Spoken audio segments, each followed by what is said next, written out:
Isang mapagpalang araw po ng linggo, May 24, 2026. Kabayan, meron tayong pinaka-latest na weather update sa lagay ng ating panahon. Pero bago natin simulan, please don't forget to like and subscribe and then pahita rin po ng notification bell. Maraming salamat po. Sa pinaka-latest na update po natin mga kababayan, dalawang low pressure area na po ang ating minomonitor. Parehas pa rin po ito na nasa labas ng ating Philippine Area of Responsibility at sa ngayon po ay tinitignan natin kung papasok ito sa loob ng ating PAR. Ang unang LPA po ay unlikely ang category at ito po ay meron pong lokasyon na 655 kilometers east of General Santos City. Samantalang ang isa namang low pressure area, kung makikita ho ninyo, at nandito po yan, no? Low chance ang category at meron pong lokasyon na 2,080 kilometers east of Northeastern Mindanao. Bagamat parehas itong nasa labas pa sa ngayon ng ating Philippine Area of Responsibility, itong LPA na unlikely ang category, inaasahan ng pagpasok ngayong araw hanggang sa araw po ng Lunes sa loob po ng ating Philippine Area of Responsibility. At maapektuhan po nito ang ilang bahagi po ng silangan po ng Mindanao. Kaya kinakailangan mag-ingat po yung mga kababayan natin na nakatira dyan sa may parte ng silangan po ng Mindanao. Ngayon, alamin muna natin yung ating tinatawag po na forecast weather condition. Sa area pa rin po ng Mindanao, Eastern Visayas, Central Visayas, kasama po ang Negros Island region at ilang bahagi po ng Palawan, ay apektado po ngayon ng tinatawag natin na trap ng low pressure area. Lumalawak po ang epekto ng trap o extension ng hangin ng low pressure area. Kaya naman yung mga lugar po na binanggit ko, mag-ingat po sa banta ng mga kalat-kalat na pag-ulan na may kasamang pagkulog at pagkidlat. Sa may Bicol region naman po, sa may Quezon at Aurora, ay patuloy din po makakaranas ng partly cloudy to cloudy skies with isolated rain showers or thunderstorms dahil po sa easterlies. Pansinin nyo mabuti, nandito pa rin po ang epekto ng easterlies o yung maalinsang hangin na nanggagaling po sa may karagatang Pasipiko. Pero etong easterlies na yan, hindi na rin po yun magtatagal. Unti-unti na po yung hihina at mawawala dahil nga po sa pagpasok ng hanging habagat o southwest monsoon. Mauuna mo nang pumasok o ma-develop ang mahinang habagat o tinatawag din ho natin na southwesterly wind flow dito po sa may kanlurang bahagi ng ating bansa.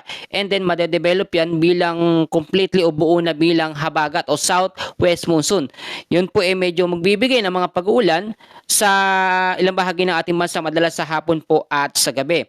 Sa parte naman po ng Metro Manila at nalalabing bahagi po ng Luzon, Visayas at Mindanao, mataas po ang tsansa na maulap na kalangitan ngayong hapon na may kalat-kalat po na pag-ulan, pagkulog at pagkidlat dahil po sa mga localized thunderstorms. So mapapansin nyo yung mga dilaw na yan na may asul at medyo may pula-pula, yan po yung mga local thunderstorms na madalas nagpapaulan ho sa hapon at sa gabi.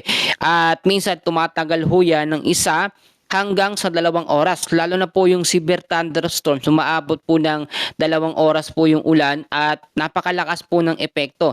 Kaya kinakailangan yung mga apektado ng local thunderstorms mag-ingat po. Dito sa may silangan ng Mindanao, epekto naman ng trap ng low pressure area ang nakakaapekto, and mostly mga pag-uulan po ang mararanasan dyan. Wala masyadong hangin pero malawakan po ang mga pag-uulan. Ngayon naman silipin po natin yung tinatawag po natin na tropical cyclone threat potential. Ipinakita ko na to sa nakarang update natin pero i-double check ulit natin. Sa pagitan po ng May 28 hanggang sa June 3, may consistent pong mabubuo na low pressure area na manggagaling po dito sa may bandang silangan po ng Visayas area. So ito yung nakikita natin na low pressure area na medyo malayo pa nga po, wala pang direktang epekto, nalalapit po sa ating Philippine Area of Responsibility sa pagitan ng May 28 hanggang sa June 3. Dahil po yan sa paghatak, no, o paghatak tong habagat dito nga po sa low pressure area. Kapag nakapasok at lumapit yan, unang makakaapekto o unang maaapektuhan nito ang parte ng silangan po ng Mindanao at Eastern Visayas at bahagya pong tataas dito sa parte po ng extreme northern Luzon. At kung makikita nyo sa may bandang kanluran, meron din tayo ditong namumuong sama ng panahon hanggang sa first week po ng June. Sa ating pong ginagamit na Model Advanced Weather System, nakikita pong lalakas yung development po ng LPA na yan at madedevelop bilang bagyo dahil po sa pagkabuo o unti-unting pagbuo at pagbabalik ng southwest monsoon o hanging habagat dyan po sa may kanlurang bahagi ng ating bansa. Kahit po sa ngayon nakikita naman natin yung transition period po from init papunta po sa tag-ulan, nangyayari na po talaga. At yung mga senyales lumabas na rin tulad ng frontal system, itong ITCC, yun yung mga pagpaparamdam ng transition period po ng tag-init papunta po sa tag-ulan. Kinakailangan lamang mag-ingat po yung mga lugar na unang madadaanan ng sama ng panahon or mga banta po ng bagyo. Para po sa kaalaman ng bawat isa, ang susunod na bagyo o yung bagong bagyong mabubuo, pang-apat na bagyo pa lamang yan, tatawagin pong bagyong Doming.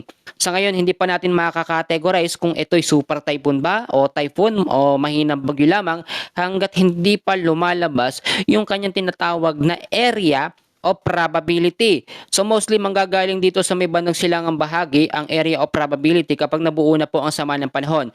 Pero sa ngayon, minomonitor at binabantayan din natin ang LPA na unti-unti nang pumapasok sa loob ng ating Philippine Area of Responsibility.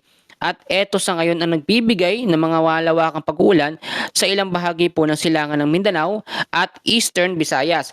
Bagamat maliit pa ang tsansa nito para maging tropical depression o mahinang bagyo, kapag hinatak naman niya etong mahinang habagat o tinatawag natin na southwesterly wind flow dito sa kanlurang bahagi ng ating bansa, may tsansa na lumakas po etong low pressure area at magkaroon ng tinatawag natin na rapid intensification. Bibihira lang mangyari yung rapid intensification sa low pressure area, pero once na higupin po niya yung mahinang habagat sa kanlurang bahagi ng ating bansa, nagkakaroon po ng ganong senaryo. Ang LPA kasi dito sa may silangan po ng Mindanao, buo na kasi yung hangin niya o meron na siyang sirkulasyon. So yung wave na yon o sirkulasyon ng hangin na yon ang nakakahigo po dito sa mahinang habagat. Ngayon naman, explain natin ng mabilisan yung sinasabi nga pong banta ng Super El Nino. Papasok po ang Super El Nino o magkakaroon ng epekto sa late 2026, pagitan po ng October hanggang sa December. Ang magiging epekto naman ho nun sa malaking bahagi po ng ating bansa, heat waves, tagtuyot, at yung mga pagpapalakas ng mga bagyo. Nangyayari po yan. Pero ngayon nga, doon na tayo, papunta na tayo sa habagat season, may tsansa na ito nga pong banta ng Super El Nino ay humina, no? Alam nyo, ang mga forecast system na ginagamit po ng mga weather forecaster, no, mga meteorologists, ay nagbabago time to time, day by day. Kung minsan nadedetect ng system na malakas na Super El Nino o merong mga malalakas na bagyo, nagbabago ang system. Kaya nga po napaka-importante na halos araw-araw ay dapat nagche-check tayo sa lagay po ng ating panahon. At kung makikita nyo naman, lagi ko sinasabi, pwedeng magbago pa yan. Ang kinakailangan natin paghandaan ngayon, dahil nga po papasok na tayo sa tag-ulan, ayan na po, magsisimula na yung sinasabi natin tagbaha na naman o baha season na naman. Sa parte po ng Metro Manila, ilang bahagi po ng Visayas at Mindanao, dyan po talaga ang madalas na naapektuhan ng mga bagyo. Ngayon naman, may nagtatanong sa atin kung saan ba direktang unang dadaan o yung magiging direksyon po ng bagyo, yung pang-apat na bagyo tatawagin bagyong Doming. Sa ngayon kasi dinouble check natin itong unlikely na low pressure area dito sa may silangan po ng Mindanao ay papasok na ng ating Philippine Area of Responsibility. Kapag na-develop yan bilang mahinang bagyo o tropical depression, yan ang magiging pang-apat na bagyo, tatawagin bagyong Doming. So mas maganda kapag yan dahil hindi yan nakikita magiging malakas o magiging typhoon. Ang nakakatakot yung nandito sa kanlurang bahagi ng ating bansa, merong sama ng panahon na madedevelop po dyan at yun po ay sa first week ng June. First week ng June, totally develop na rin ang habagat o southwest monsoon. Pwede magkaroon yung sunny puwersa. Yung tinatawag natin na parang same sa Fujiwara effect, no? Yung pagkasanib ng LPA to habagat. Nangyayari po yan. Kapag kagalo ng isang LPA, lumalakas po ng mabilisan yung tinatawag natin na rapid intensification. So pag gano'n ng senaryo, kinakailangan handa ang kanlurang bahagi ng ating bansa, South Luzon, yung parte ng Palawan, yung mga lugar ho na yan. Dahil kung makikita nyo sa ating system, sa ating weather model na ginagamit, ang karamihan po na naapektuhan ngayon ng local thunderstorms, ito nga po, nung kanlurang bahagi ng ating bansa. Kitang-kita nyo naman, yung parte naman ng silangan po ng ating bansa, medyo clear. Pero syempre, nadidikitan pa rin yan ng mga pag-uulan. Nakitang-kita nyo naman, ayan po, no? Yung mga dilaw-dilaw na yan na may asul.